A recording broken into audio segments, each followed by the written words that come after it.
Eh bien, donc on est sur la leçon, on est encore sur la leçon de trigonométrie, donc l'exercice numéro 3. Soit alpha un angle dont la mesure principale est pi sur 5.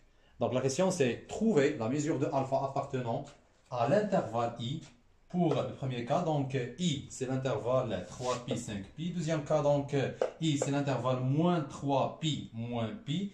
Et troisième cas donc c'est i égale à 49pi 51 pi. Donc, il dit que alpha est la mesure principale, qui dit que alpha est un angle dont la mesure principale est pi sur 5. Donc, et on va chercher donc d'autres mesures de l'angle p sur 5, c'est-à-dire que alpha va être égal à donc pi sur 5 plus 2k pi, avec k appartient à l'ensemble Z. Donc c'est un entier relatif. Très bien. Donc là, donc il dit que alpha appartient à l'intervalle 3pi, 5pi. Donc on va commencer par le premier intervalle. Donc c'est l'intervalle i qui est égal à 3pi, 5pi. Donc on a dit que si on dit que alpha appartient à l'intervalle 3pi, 5pi, c'est-à-dire que alpha est encadré par 3pi, 5pi. On a déjà la valeur de alpha, donc c'est pi sur 5 plus 2kpi. Donc on remplace alpha par sa valeur, donc c'est pi sur 5 plus 2kpi. Donc elle est encadrée par 3pi et 5pi. Maintenant, donc, qu'est-ce qu'on va chercher? Donc, on va chercher la valeur de k. Donc, c'est ce qui est important donc, sur cette inégalité. Donc, c'est de trouver l'encadrement de k. Très bien. Donc, là, la première chose à éliminer, donc, c'est p sur 5. Donc, pour éliminer p sur 5, donc, on va ajouter moins p sur 5 à tous les membres de l'inégalité. Donc, c'est moins pi sur 5 plus p sur 5 plus 2k pi inférieur ou égal à 3pi moins pi sur 5. Et là, c'est 5pi moins pi sur 5. Donc, et après, donc c'est là, on aura donc 14pi divisé par 5.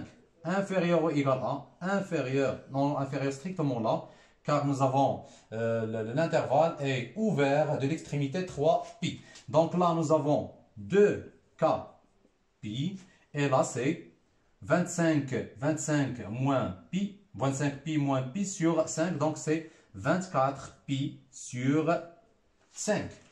Très bien, donc là nous avons pi, donc on peut les enlever, donc pi, pi, pi. Donc le reste là, donc c'est 2k. Donc pour enlever 2, donc qui est multiplié par k, donc on va multiplier ce nombre par 1 sur 2. Donc c'est 2k multiplié par 1 sur 2. La même chose pour les autres membres de l'inégalité. Donc c'est 24 sur 5 multiplié par 1 sur 2. Et là c'est la même chose, donc c'est 14 sur 5 multiplié par 1 sur 2. Et après, donc là, donc, on peut simplifier. Donc, l'expression va, ou l'inégalité va devenir donc 7 sur 5 inférieur strictement à 2, inférieur ou égal à, inférieur strictement à k, inférieur ou égal à donc 12 sur 5. Donc là, on peut trouver la valeur de k. On a dit que k, c'est un entier relatif. Donc, 7 sur 5 donc, égale à la valeur de 7 sur 5. Donc, c'est presque 1, quelque chose. Et là, c'est 12 divisé par 5. Donc, c'est 2, quelque chose. Et le nombre qui est encadré entre 1, quelque chose et 2, quelque chose, donc c'est le nombre 2. Alors,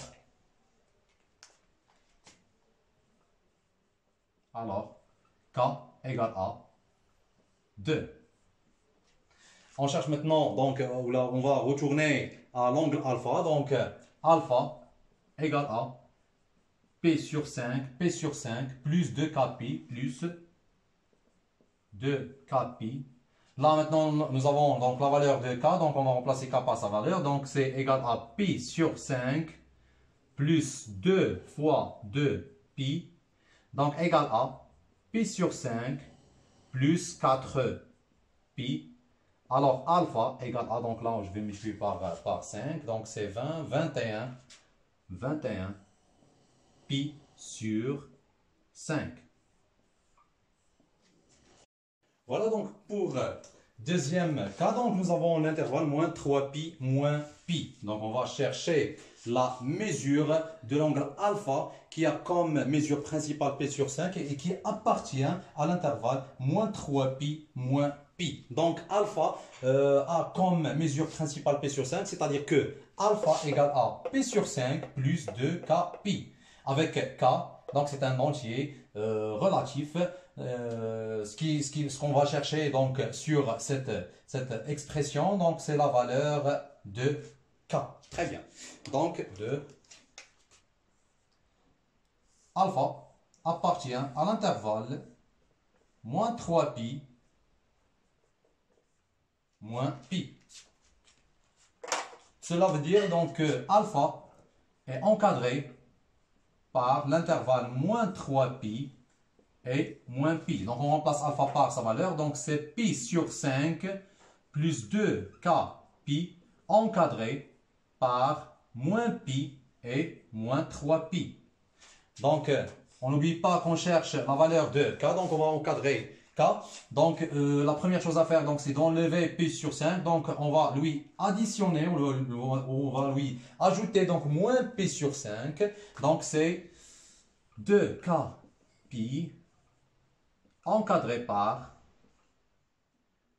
moins pi moins 5 moins pi sur 5. Et là, donc on va faire la même chose. Donc c'est moins 3pi moins pi sur 5. On calcule ça. Donc c'est moins 16pi. C'est moins 16pi sur 5. Et là, nous avons 2k pi inférieur ou égal à, ou inférieur ou égal à, donc c'est moins 6pi sur 5. Très bien, donc on peut barrer donc les pi. Ce qui reste, donc c'est 2k. Donc pour enlever 2, donc il faut multiplier ce nombre par 1 sur 2. Donc c'est k encadré par, donc c'est moins 6 sur 5 multiplié par 1 sur 2. Et la même chose donc pour l'autre membre. Donc c'est moins 16 sur 5 multiplié par 1 sur 2. Donc comme ça, le résultat ça va être donc k encadré par, donc là c'est moins 8 sur 5. Et pour l'autre membre, donc c'est moins 3 sur 5. Très bien, donc K c'est un nombre négatif car elle est encadrée par deux nombres négatifs. Donc la valeur de K donc, va être un nombre encadré entre eux. Donc là c'est 1, c'est moins 1, quelque chose. Et là c'est moins 0, quelque chose. Donc le seul nombre encadré entre moins 1, le seul entier encadré par moins 1 et moins 0, quelque chose, donc c'est le nombre moins 1. Alors la valeur de k c'est moins 1. Donc k égale à moins 1. Alors ainsi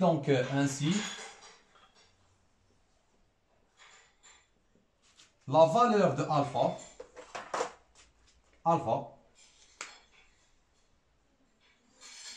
égale à, donc c'est pi sur 5 plus 2 fois moins 1 fois pi égale à pi sur 5 moins 2pi. On calcule ça, donc c'est pi sur 5 moins 10pi sur 5. Alors, alpha égale à moins 9pi sur 5. Alors, troisième question, donc alpha appartient à l'intervalle I, donc tel que l'intervalle I, donc c'est l'intervalle 49 pi, 51 pi. Très bien, donc qui dit que alpha est un angle dans la mesure principale pi sur 5, c'est-à-dire que alpha égale à pi sur 5 plus 2k pi, avec k appartient à l'ensemble z. Donc on va chercher la valeur de nombre k. Très bien, donc alpha appartient à l'intervalle donc 3. Donc I, c'est l'intervalle 49 pi, 51 pi. On a dit que le fait de dire que alpha appartient à l'intervalle 49 pi, 51 pi, c'est-à-dire que alpha est encadré par 49 pi et 51 pi. Donc la valeur de alpha, donc c'est pi sur 5 plus 2 k pi. Le nombre le plus intéressant, donc là, c'est k.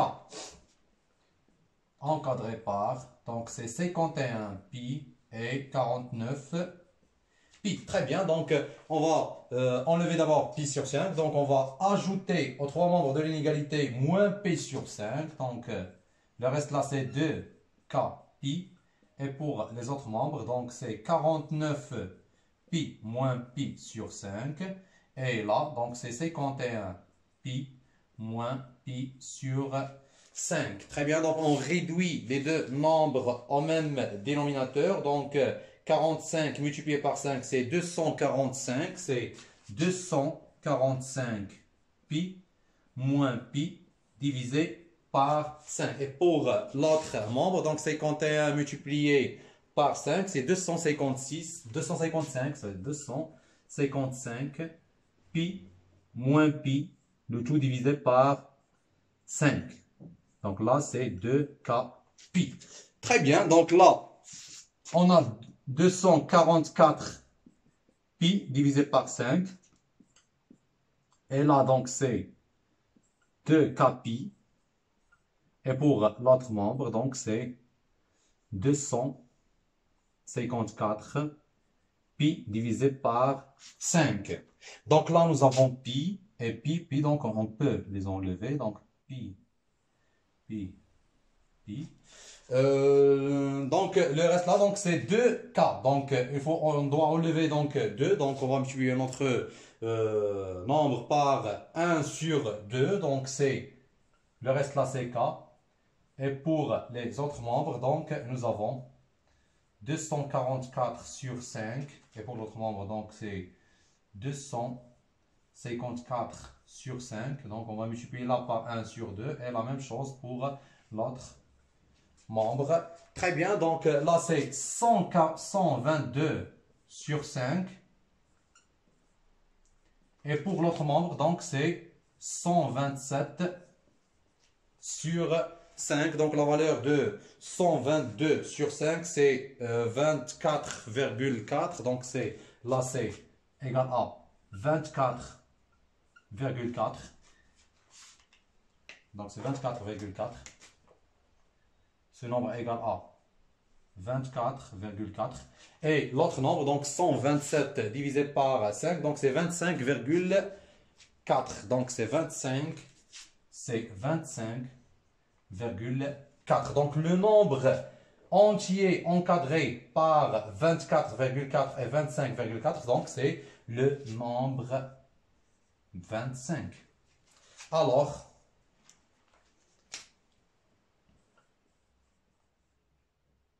k égale à 25. Ainsi, la valeur de l'angle alpha, donc c'est P sur 5 plus 2 fois 25 pi. Donc égal à P sur 5 plus 50 pi